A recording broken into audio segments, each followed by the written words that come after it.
Hi everybody, I'm Gary, I'm an alcoholic. And I also have to be Nick's sponsor, which is why I'm up here in the first place. But before I get started, I'd like you to do me a favor, and that is anybody that has taken meetings into either jails or prisons, will you please stand up? Yeah.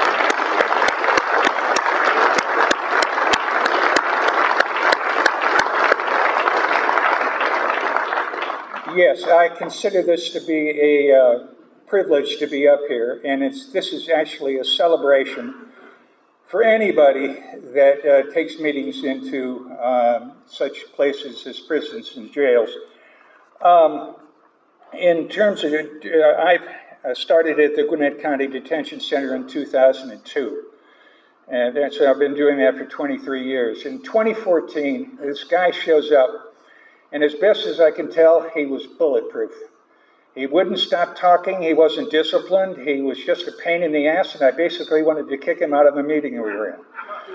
Okay, and but we were doing fourth and fifth steps at that time, and it's a little bit of a different experience when you're doing a fourth and fifth step in a linoleum hall surrounded by concrete. You've got 45 minutes, that's all you've got. And he's filled out his sheets in code. That's because there's no privacy in jails, and that's what we instructed people to do.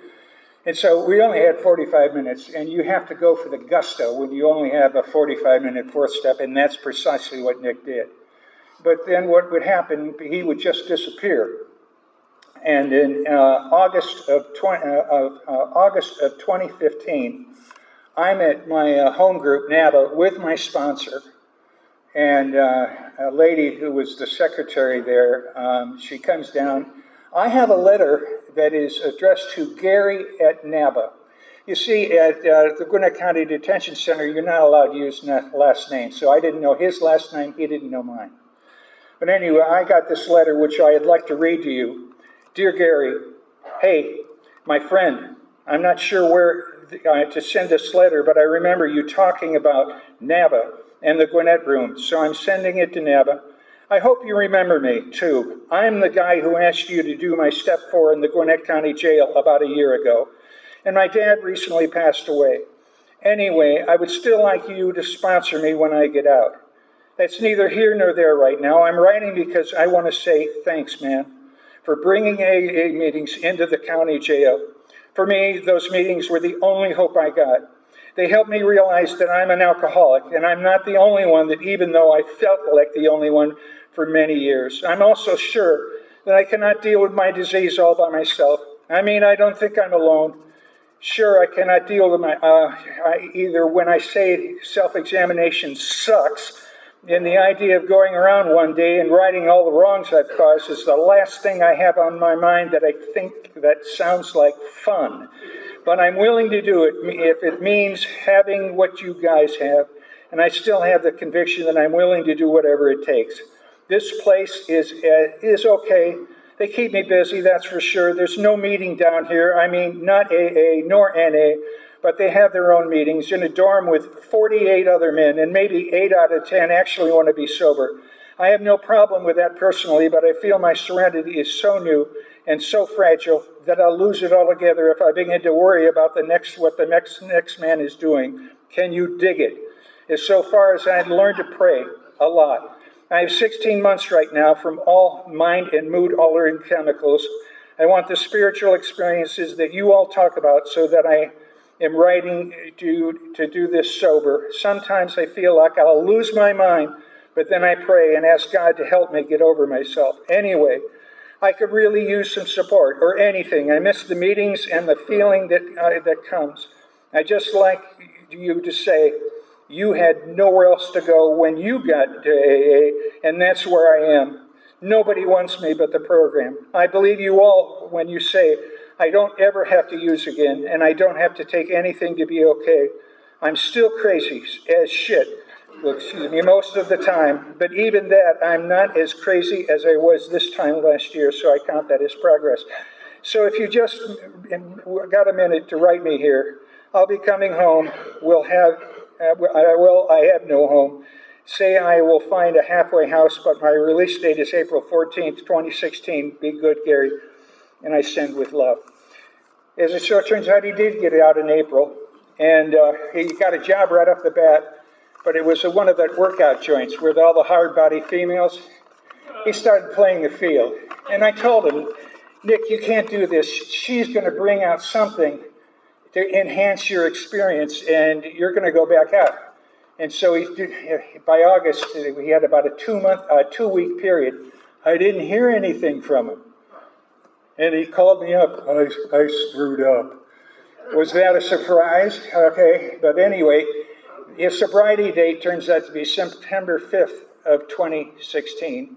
He did have to go downstate for another 2 years, but he got out. And I will tell you, for anybody that wants to do the 4th and 5th step workshop tomorrow, he got out on October 2nd of 2018, and he was 8 days later. He was in the 4th and 5th step workshop. So the example here, as far as I'm concerned, if somebody is new, somebody is out of prison, and you want to change, this is where you can start.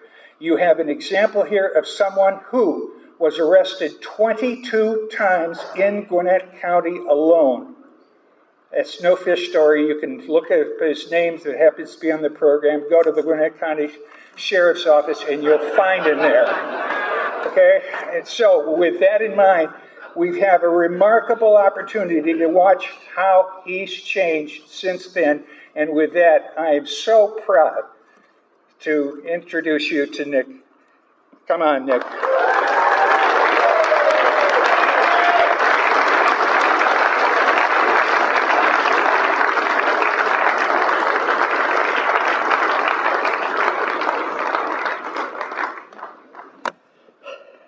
Oh, thanks. Woo! Rock 80. Man, thank you, Gary. My name is Nick Staples. I'm an alcoholic. By the grace of a God that I really, really don't understand, I have been clean and sober from all mood and mind altering substances since September 5th, 2016. And had the same sponsor for 2 more years over that. I consider him the sponsor. You're not really allowed to sponsor in jail, but man, I remember writing that letter, and I really appreciate that. And this rock, this place here is what's a huge part of the reason why I could work a 5th step and a 4th step, is why I could open up and become, thanks Alan, why I could open up and why I could do the things that we need to do in recovery. But I'm up here to talk about my favorite subject, me. So let's do this with, I like to start things like this, really anything, with a prayer. And one of my favorite prayers, I'll just say that.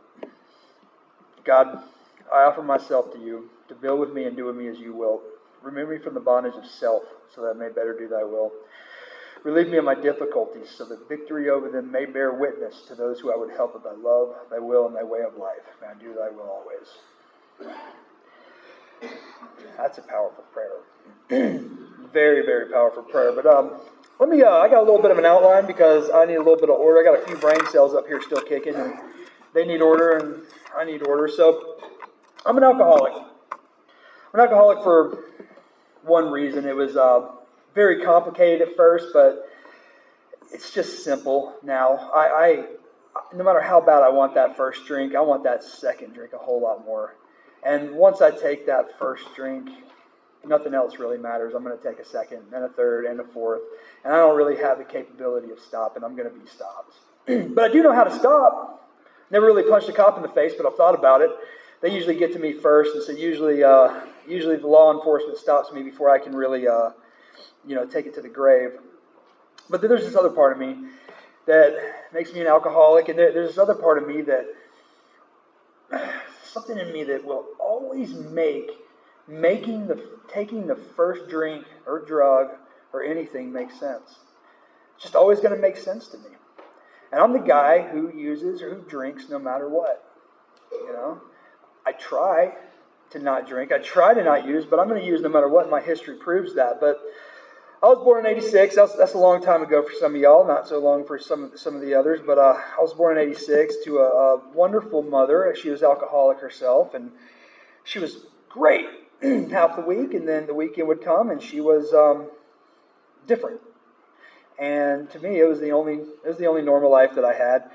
I'm pretty sure I had a pretty average normal childhood. I had Christmases. I had parents that loved me. I didn't really have anything incredibly crazy. Nothing to really cause me to live the way I ended up living later on in life. I just had parents.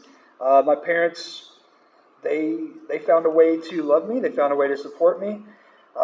Mom would kind of go off the deep end, and then she would come back, and that was my that was my childhood experience. I don't remember much from it, but I do know that by the time I was in third grade, I had the guidance counselor following me around. Hey, are you okay? Is everything all right? Where are these bruises from? Da, da, da, da.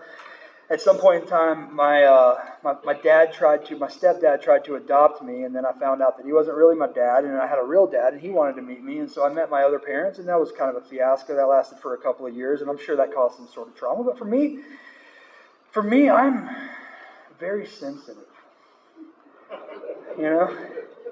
and from my perspective, everything's happening to me, and I'm kind of the center of the universe. And it didn't really matter what anybody said or did. It really is my perspective, and I from my vantage point, I am the center of the universe. I happen, and then everything else is happening, and that's kind of like the selfishness and self-centeredness that I think that we do. But I think about me a lot. I don't know if that's normal. I don't know if you guys relate to that. To a fault, really. They call it a disease, I guess. And the thing that I know is that when I started realizing that other people were here when I was old enough to do that, I looked out and I realized I'm not the same as everybody else out there. I don't feel the same as you look. I don't feel the same as the way the other boys look.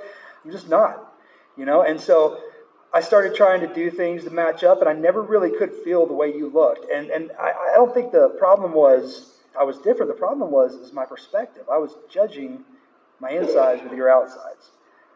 And I was really, really focused on the way I feel. And my mom was really focused on the way she felt. And that's what I knew. And so I look at my mother. I mean, she became, alcoholism is a sick thing. The sickness hurts other people, and I was hurt. I was damaged growing up. Began having some issues in school. I would go to school, and I just couldn't handle it. And I found out that if I was sick enough and fought hard enough, I wouldn't have to go into school. So I started missing school in the 3rd and 4th grade. Oh man, 3rd, 4th, 5th grade, just school, normal kid stuff. I found my way into the 6th grade, and by this time I was listening to rap music and things like that, and I had some issues that happened, and I want to give a shout out to Steve Orr and his sex and sobriety workshop, because that's what opened me up to this program. That's what really changed me. And it was because when I was 9 or 10 years old, there was another boy in the neighborhood, and he started molesting me, and it continued on for quite some time. That was something I was never going to tell anybody ever in my entire life. That was the one thing that was going to keep me separated from you and everybody else. And I can stand up here and I can tell you guys that, and nothing touches me. It doesn't. I don't feel a thing, because that is the one thing that was going to keep me away from Alcoholics Anonymous. That was the one thing that was going to keep me from working the 12 steps and keep me disconnected. And that's the one thing that I had to share when I did that. And I came to this workshop and I shared that in that place. So God bless that man for that workshop, and God bless that workshop. But going on, there was that was going on, and caused a little bit of confusion. But going into 6th grade, I got into a fight, and the fight, a kid hit me, I hit him. I don't really know how it started, but I was terrified, and I got into a fight. I won the fight, and the parents said there had to be action. And the action was that I go to YDC or get criminally charged with beating somebody up or whatever. And the principal came to me. She said, hey, look, you know how that guidance counselor comes and talks to you and meets you in the hallway? That's not an accident. We've been watching you. We've got a file on you, everything. All you got to do is say that you've been on something, marijuana, alcohol, you were on something, and then we can put you in somewhere like Charter Peachford in Atlanta, and you can get out of YDC. And I said, okay, let's do that. So we concocted this lie. I'd never seen anything, but for the first time in my life, before I'd ever seen or touched a drink, alcohol and drugs became a solution for me and did for me what I couldn't do for myself. Kept me out of YDC. So instead of going there, I went to Charter Peachford and, started maintaining this lie. And my mom was just happy as she could be because she had found the program of Alcoholics Anonymous, and her solution was to just put me in Alcoholics Anonymous. You know how early recovery is. We're alcoholic. Everybody's an alcoholic. Everybody needs the program. Everybody needs the steps. So, my son's going to work the steps. I'm going to work the steps. And yeah, that's the way it is. And so she meant well. She really did. But I ended up in this, treatment, and they put me into another place. This place called Atlanta Insight. And Atlanta Insight was a whole lot of fun because they convinced my parents that I should start smoking and drop out of school, and I could do their program and everything would be fine if they just paid them enough money. And I had a blast, man. I loved it. So I didn't have to go to school. So from age 12 to age 15, I was in this place and I was upholding this lie. And I'd never seen anything. I did end up meeting some guys, and they introduced me to alcohol. The first time I ever drank, I got incredibly blitzed. We went to go find some cocaine, but cocaine's hard to find when you're 12 years old. So we found we found something called Special K, which was a little bit different than what we expected. And so alcohol, Special K, and a couple other things. And I just kind of went down to the dumps, and I didn't really like that. But another trip to Charter Peachford, back, everything's good, cool. So it's been a couple of years, didn't touch anything, and then I left. I turned the age of 15, and I got tired of that place and decided that I wanted to leave, and I left. And a couple of my friends came over. As a matter of fact, one of my Ebbies in this program, sitting in this room tonight, came over and they said, "Hey man, you want to try some meth?" I was like, "Yes, yes I do." Didn't no idea what it was, but you know why I said yes? I said yes because I wanted to be a part of what these guys were doing. I just wanted to be a part of something, and I wanted this to be like that. I wanted to be a part of whatever they were doing. And, I took one line, burned like crap, didn't feel a thing. Took a second one, and I discovered the meaning of the universe, man. And we had a conversation that will blow your freaking mind. And then I started coming down. And I said, "Hey, what do I do about this?" I said, "Go up to the store, get you a 40-ounce bottle or whatever you can get," because I had a fake ID. I don't know how I had a fake ID, but I did. And it said I was 21, and I found a store that would take it, and I bought a 40-ounce, and I drank it, and all of that weird, crazy coming down stuff just kind of evened out, man. Just evened me out. And I drank that, I went to sleep, and I said, whew, whatever that was, I'm going to do it again. I'm going to do that again. And I decided that I'm going to do that stuff again, man. And that became a part of it. And alcohol wasn't a problem. Not at all, man. Alcohol was the best solution that I had ever found to fix whatever the hell I had going on. And I discovered that day. I didn't materialize it. It wasn't like, oh, this is a solution. It just worked, man. It was a good fit. Houses didn't burn down. I didn't go to prison. Nobody found out. Everything was fine. It took just a little tiny amount to achieve so much in my life, and I was comfortable with who I was around. I was comfortable with who I was with, and I could be a part of these things, and I found something that makes me like you, and I knew it, and I knew that I was going to hold on to that thing and not let go. And that's just the way I am. So we continued on, and it was a party, and we had fun, and I decided, it started taking a little bit more and more from the age of 15. I'm telling you, man, 15 years old, I held off. I really did. I held off for as long as I possibly could. 15 is a good ripe age for someone like me with the stuff that goes on in here before I actually found a solution in drugs and alcohol. But I started drinking, started using. I would usually start my day out with a drink, get good and wasted, and do something that made me go up. And I have fun not decoding, but like counting the carpet fibers. I mean, that's a great time for me. And then I drink to come down, and I just continue to drink. And when I drank, I wasn't scared. When I was drunk, I fit in. I started. I remember I went to a job interview, and I went to a job interview half lit, and I was like, "There's no way I'm getting this thing," but I killed the interview, and I got the job. I got the job drunk. I mean, this thing, alcohol was the key, man. It fit, and it fit in ways a lot more than just whatever they said it was. Because my mom, if you would have listened to her tell her experience, alcohol will put you down in the dumps. It'll take you, it wasn't happening to me, man. Like whatever they told me about drinking and my issues, then they were wrong. They were wrong because my experience said something different. Now, started getting into a little bit more criminal stuff. I started to need a little bit more and more money, so I started, learning. I started how to use some digital scales.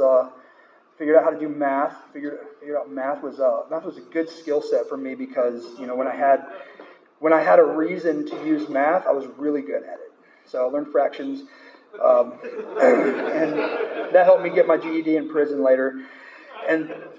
But at the end of the day, I was having a lot of fun, man. I was having a lot of fun. I had people. And it was part of a scene, and I had something I'd never had before. But again, I said it took more and more, achieved less and less. The first time I used drugs intravenously, I was 17 years old, and pretty much everybody else was doing it. And it just took off from there. That became the new love of my life.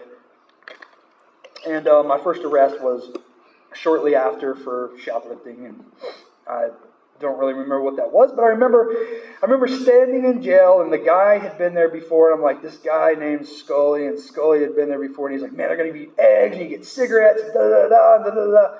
And that was my first arrest, and I was scared. I was terrified, and I had a dad who would bond me out a lot, and he would take me to he would bond me out and take me home. And shortly after, my mother got sick. My mom got sick, and she got sick with cancer. She had been sick with cancer this whole time, as a matter of fact, and I didn't give a shit. I really didn't. Not that I don't care about my mom, it's that I didn't have the capacity to care about anything other than myself. And she died one of the times I was in jail. My dad came and he said, hey, your mother passed from cancer.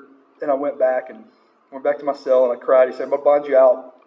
We're going to take you to the funeral. We're going to send you out to a halfway house in Gainesville, Georgia, and then I'm done with you. Mind you, this is my stepdad. He has no reason to have any affiliation with me at all, but at this time he still is.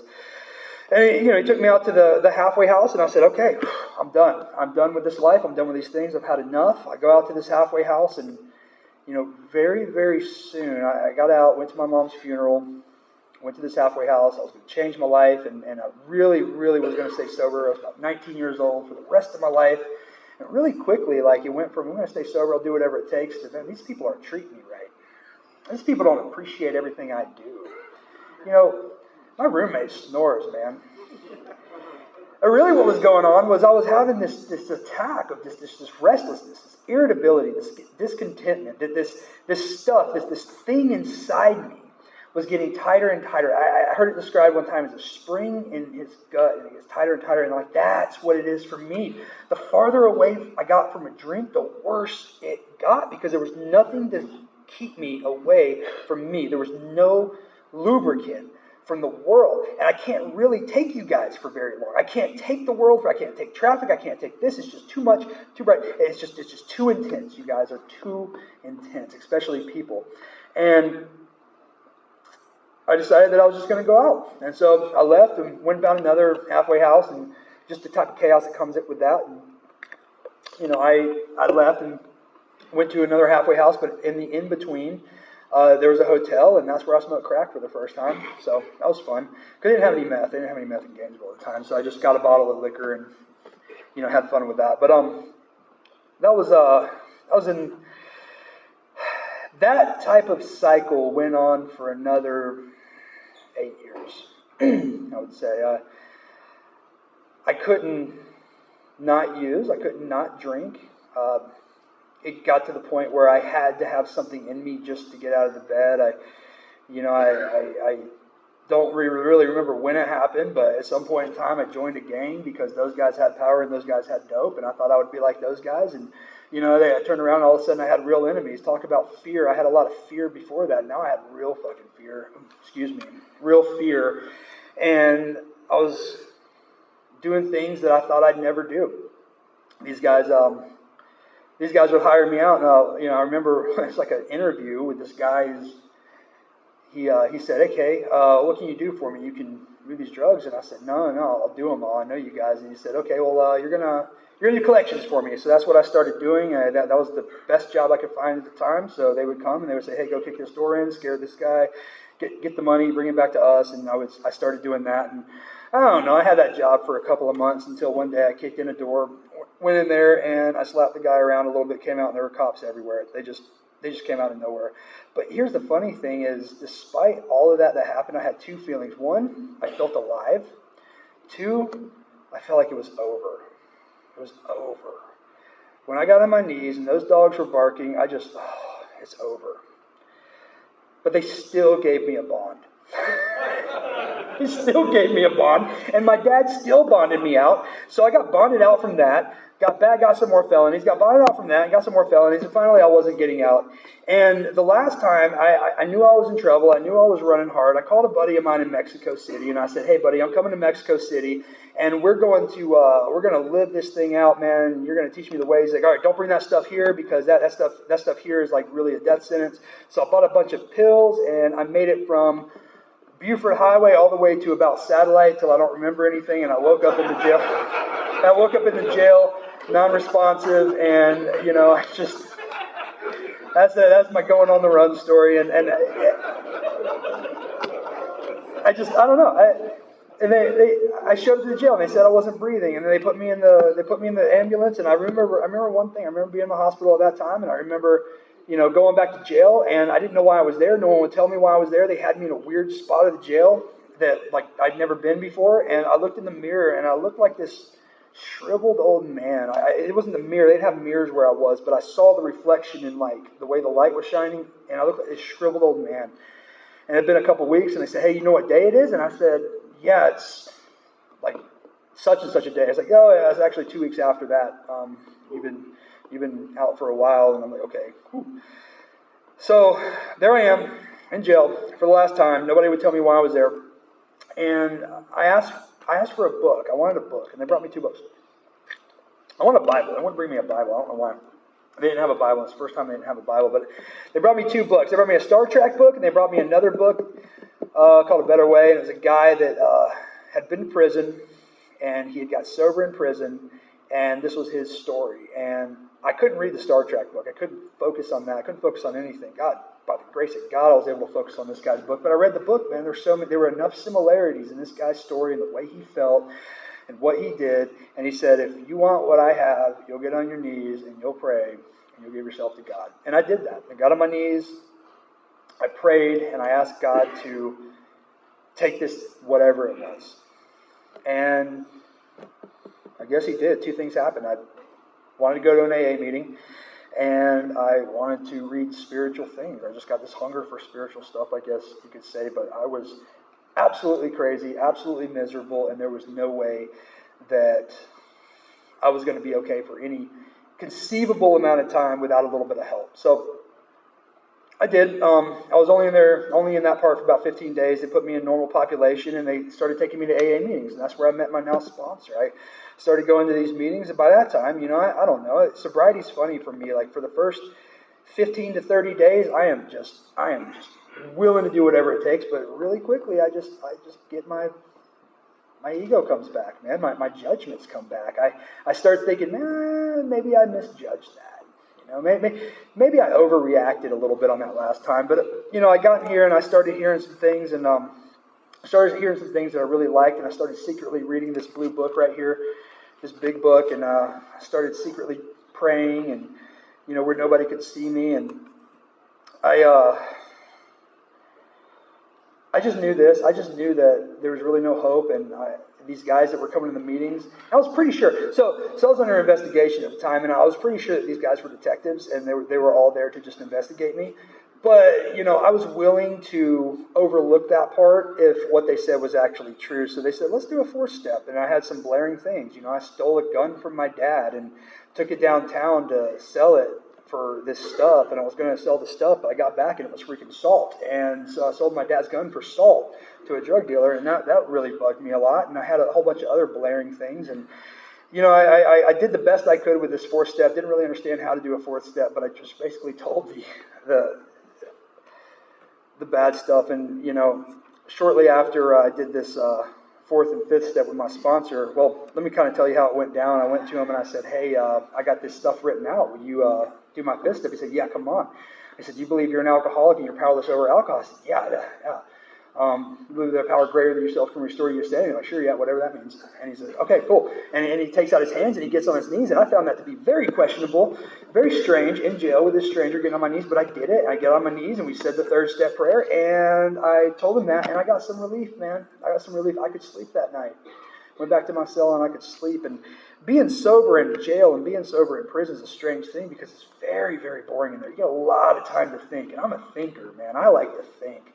I like to think about me. I like to think about you. I like to think about what you're thinking about me. I like to think about a lot of things, and that's just what I was thinking about the entire time. And but I just made the decision. And let me tell you about these decisions that I make, that we make, I guess. I can make a decision all day long, but if it isn't followed by the correct amount of action, it ain't worth a dadgum, man. So I made a decision. I thought, at this time, I said, man, I got the willpower to do this, and I'm going to stay sober, and I'm going to stay sober even with this misery and this craziness and this uncomfortability and this irresistible urge to go and do something to relieve it.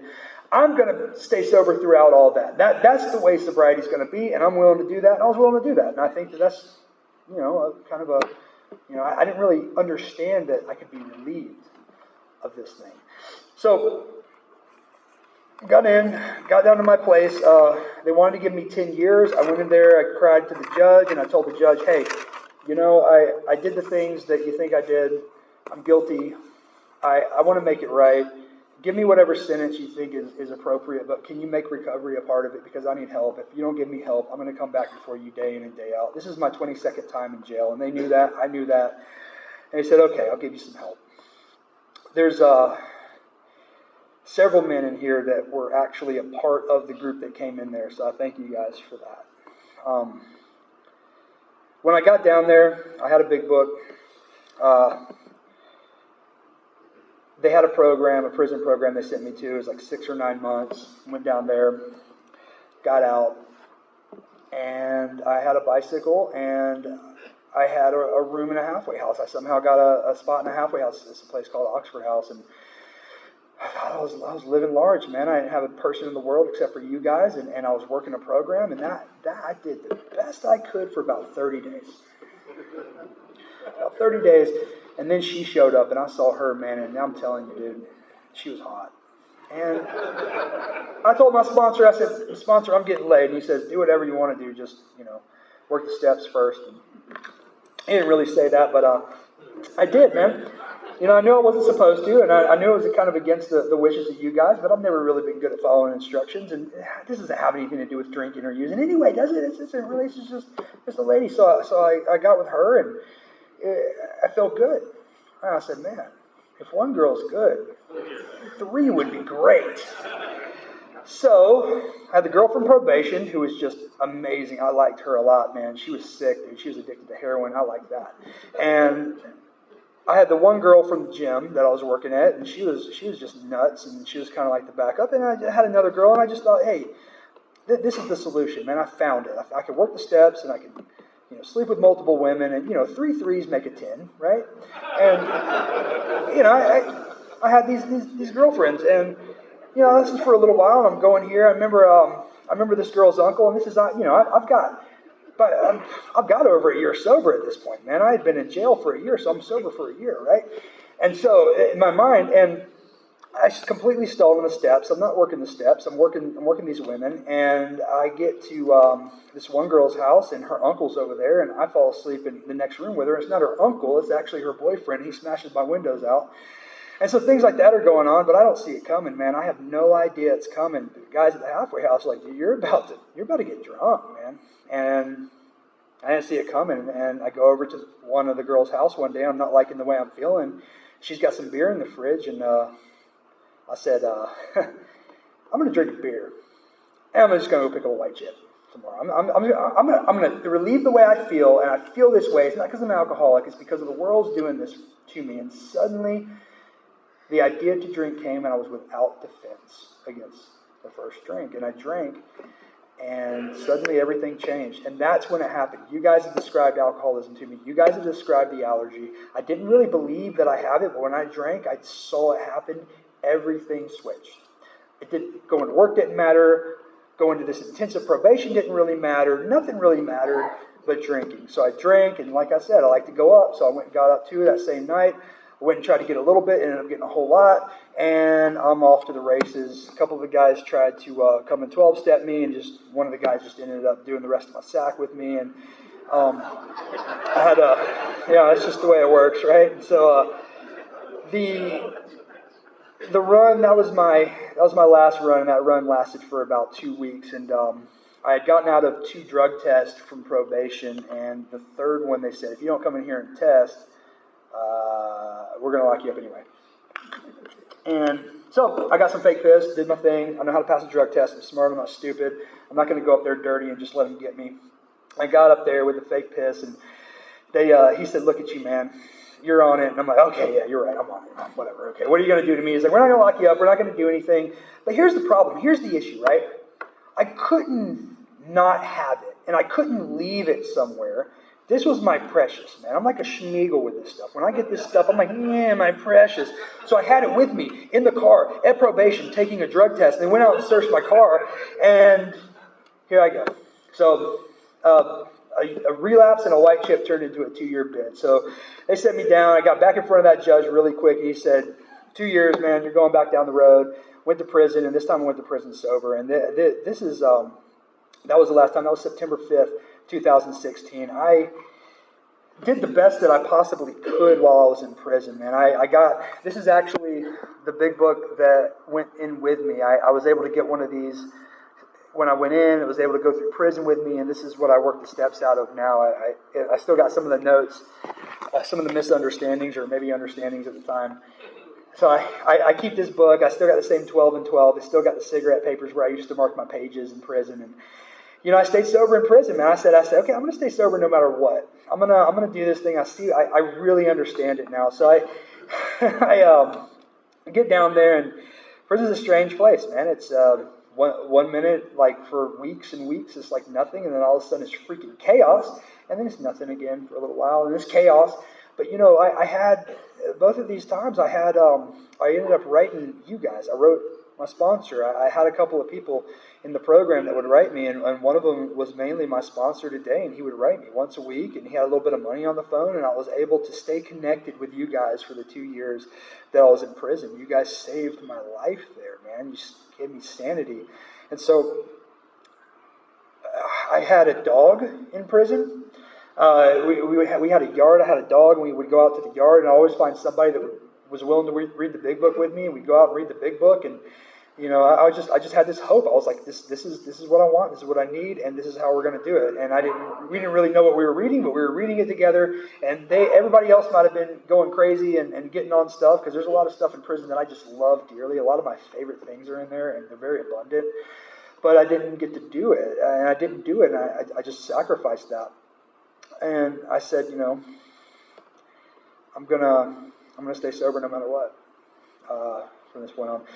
And I was getting out. I was on my way to getting out, and my sponsor sends me this letter for the Rock. And he that letter for the Rock, he says, fill this application out. If you make it by the 10th, October 10th, and you come to this thing.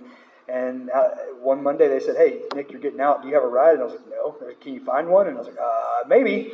I'll try. And I ended up finding a ride back to my town and came down here a week later, out of prison, crazy. It was not a bad experience, but it was not the best experience either.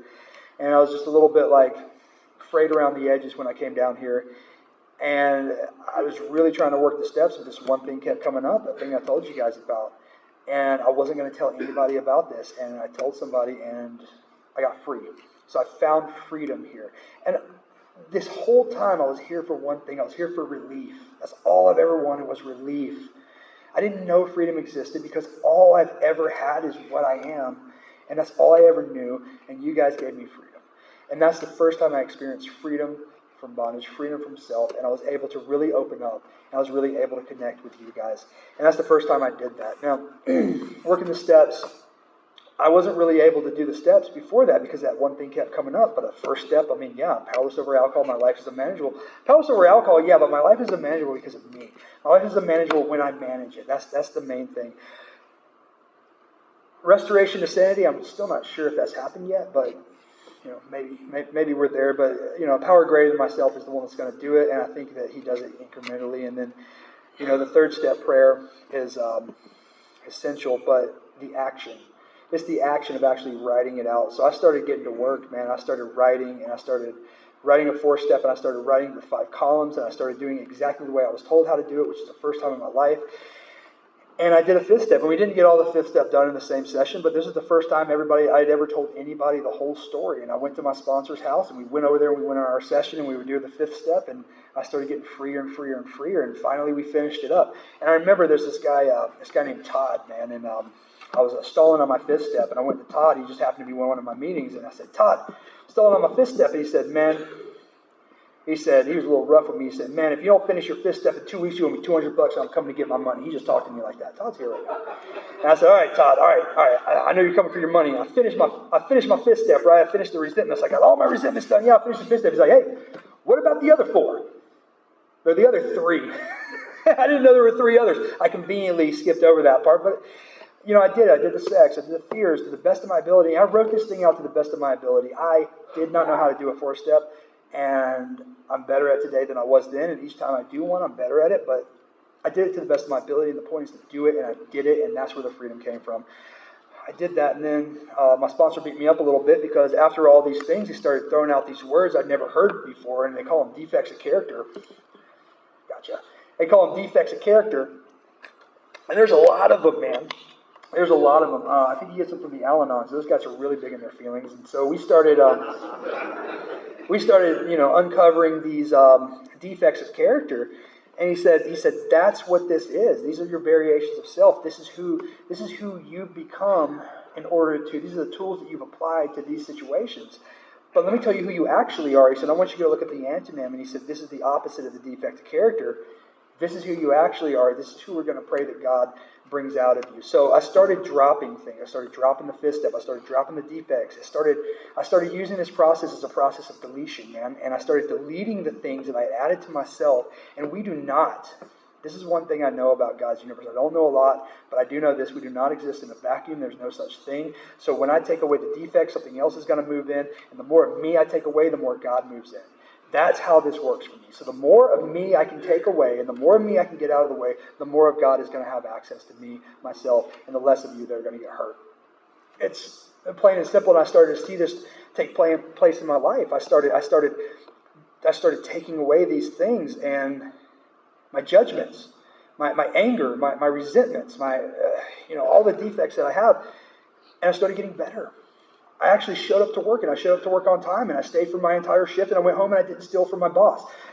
Amazing, right? I did that consistently over a year, and then 2 years, and then I got offered a better job, and I started working a better job, and then here I am working this job, and my boss comes to me and he says, "Hey man, we just got served, and this is my first financial admit," and I go and I try to find a way out. I try to weasel my way out. But I owed some money. I owed some money to some debt collectors, and these guys were coming after me, and they were going to garnish my wages. And I had just enough money to pay the debt collectors. And I didn't want to pay them that money because I had just started saving. I had just started doing well. But all the money I've been saving was going to go to these debt collectors. But my sponsor said, wreckage from the past, you got to pay them. And it's their money. I'm like, okay, fine. So I did. I went, I got the money orders that they wanted. I went down there and I said, "Hey, I'm a sober member of Alcoholics Anonymous. This is your money. I want to give it to you. Is there anything else that I can do?" She said, "Nope, that's great. Thank you." I walked out of there freer than I'd ever felt. Before that, I was saving money out of my fear of financial insecurity. After that, I had no fear of financial insecurity. I no longer feared. And I watched that money go back into my bank account effortlessly. And I started to realize what money actually is and who that money actually belongs to. And I started to see the world in a whole different place. About a few years in, man, I'm working a great job with one of my best friends. We're out there, we're doing some door-to-door sales, man. We're out there hustling. We're doing some things. And we get a text message and somebody says, "Hey, I got this person that wants to buy the product that y'all have. Can y'all give her? And I recognized the name. And the name was my mom's best friend when she was in recovery. It was this lady named Linda. And I said, this is mine. This is weird. And so Linda reaches out, and I said, yeah. And I got in touch with her. She's like, oh my God, I thought you were dead. And we had this great conversation. I'm not dead. That was pretty much like I hadn't had a conversation. I thought you were dead. And at least 3 years. I'm about sober 4 years now. And she says, oh, I thought you were dead. I'm like, no, I wasn't dead. I didn't know where you were. And I was like, yeah. So do you have anything for my mom? And she's like, I don't know. Actually, let's talk. And so she invited us over. She invited my whole family over. She said, let's talk. And I said, okay, cool. And she had this video of my mother. My mother made a video before she died. And it was a movie. She somehow knew that I wasn't going to see her, and it was for some time later. I don't know what inspired her to make this movie, but for some reason, I don't know what inspired her to keep this, thinking I was dead all these years, but she did for some reason. And so we came over, and I had, I had so much hate and so much resentment and so much just nasty stuff in the bottom, just depths of me for her, my mother. I just didn't like it. And it's kind of hard to hate a dead person. And that started to come up, man. I started to bubble up in recovery, and I didn't really know what to do. And we went over there, and I talked to her. She handed me this tape, and I took it home, and I looked at it, but I couldn't bring myself to watch it. I don't know why. There was just something blocking me. There was that thing that was blocking me, and it was a very a lot of turmoil, man. I was actually arguing with my wife a lot. I was doing things. I'm married in recovery, so I'm married to an alcoholic, so it's easy to fight with. We enjoy that. But I couldn't watch it. I couldn't bring myself to watch it. I came down here. I came down to the rock, and COVID had happened, and I'd missed a few rocks, but this is the next rock, and I came down here, and I was able to sit out there in that field over there, and just all this stuff came up, and I got to say what I wanted to say, feel what I wanted to feel, cry the way I needed to cry. The only way I can visualize is like this black muck just coming out of my soul and just clumping out. And I got rid of it. I got rid of it, man. And I don't think anything could change that experience. I got rid of all of the stuff that I had, and I got to go back, and they threw a party the next week coming back from that particular rock. That was the last one, a couple one ago. I can't remember which one. But they threw a party, and it was all these people that my mom was in recovery with. She got sober at a place called Easy 123, and she had all these people that knew her and were still sober to this day, women that she had sponsored. And I got to rewrite my entire past. I got to see a whole new person of who she is, thanks to Alcoholics Anonymous and people staying sober. These are people with 20, 30 years all coming to get together and talk about this woman, this beautiful, awesome, amazing soul that was my mother, who I saw completely different. And I got to fall in love with my mother. And I got to meet my mother for the first time. And I went home and I spoke to her. And I didn't speak to her. I spoke to God, and I watched the video, and she spoke to me, man. And she talked to me, and she told me about God, and she told me about her life, and she told me about dying, and she told me about her fears, and she told me how much she loved me. And she just told me those things. I got to 20 years after she passed, 6 years into sobriety, I got to meet my mother for the first time almost ever. And I think that's an amazing story, and I'm so grateful for this place for having done that. Now, there's another experience I had when I said I'm married. That was fun, getting married in sobriety. That was interesting. I think that I kind of lied a little bit at first, because I used my actual sobriety a lot more than my actual work, and she wanted to make sure I worked the steps. So, I decided I'm not going to. When I got out of prison this last time, I decided, well, I'm not going to use any more people. I'm especially not going to use our women. But I got to do something. I saw her, and I just thought, she was off wandering around in the woods in a party, and I heard her sing one day. She could sing, and I just kind of fell in love, man. I said, I'm going after her. I'm going after this one. And the problem is with me is I'm discontent. So I buy a truck. I got a red truck out there. It only took a month after I bought that truck for it to be the wrong color. I'm just like that. So I had to combat those things. But my sponsor always said this. He said, you make her the one and you treat her as if the possibility of kids and families in the future, and you'll be just fine. And he kind of coached me through that. And this man rebuilt me from the ground up. And he taught me how to treat women. He taught me how to treat myself. He taught me how to be in a relationship. And he's teaching me how to be married and a father at this point now. And we spent a year. She started dating me in the halfway house. A couple years later, we were married, and then we had a kid on the way, and this kid started having some issues, and we didn't know what the issues were, but she stopped growing in the womb, and here we are in the hospital, and everything's fine. And the hospital says, oh, no, we got to go. Heart rate drop, emergency cesarean. I'm running to the hospital. I'm like, dad on fire. I'm going down, and I come running in. I take the thing I'm supposed to put on my head, or my shoe on my head. I've got that on my head. I'm just a mess, man. I have no idea how to put scrubs on. But they gave me scrubs all by myself, just an unattended alcoholic in there was trying to put scrubs on. And they were all laughing at me, and we get in there, and I remember this. I got in there, and they wheeled my wife in there. It was during COVID, so there's nobody else in the hospital. There's just nothing. Nobody. It's just desolate. And I was supposed to be freaking out, and it's just peace comes over me. It's just peace. And I can't explain it. I just have peace. And I made a call, made another call, said the baby's coming, called my sponsor, and just sat down and prayed and said, all right, God, let's do this. Went in there, held my wife's hand while they took this baby out, heard her cry, and boom, I'm a dad. And I'm like looking at this kid, and I'm looking at God. I'm looking around. I'm saying, you really going to trust me with this? Okay. You better help me, God. You better help me with this one. And that was just something I can't really describe and I can't really explain. And, recovery isn't all like rainbow farts and unicorns, man. It's hard.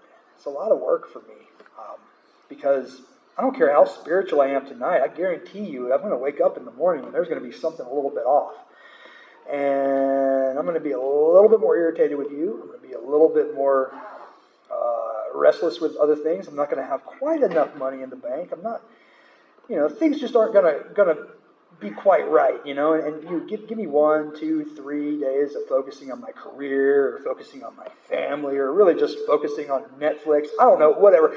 Give me a few days of not focusing on my recovery, not putting it first, and that thing, that irritability, that alcoholism, this untreated will become more untreated and it'll take hold, and suddenly I think I need to treat the world with an internal condition.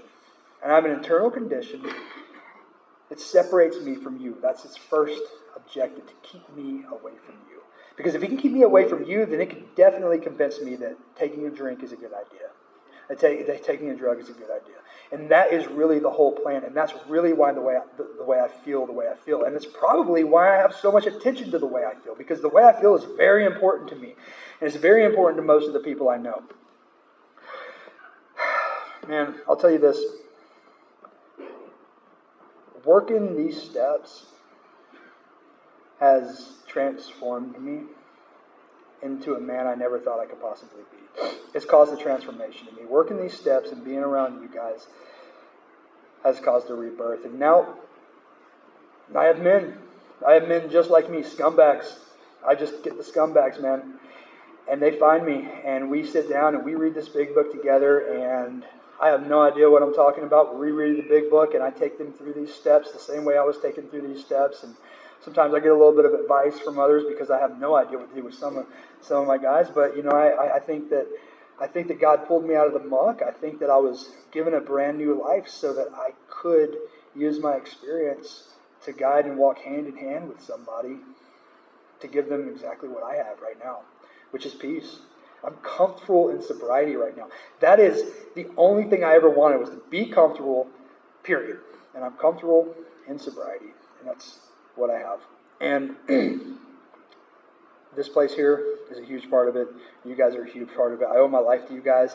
I want to thank you for that. I love y'all. Let's have a fun Rock 80, y'all.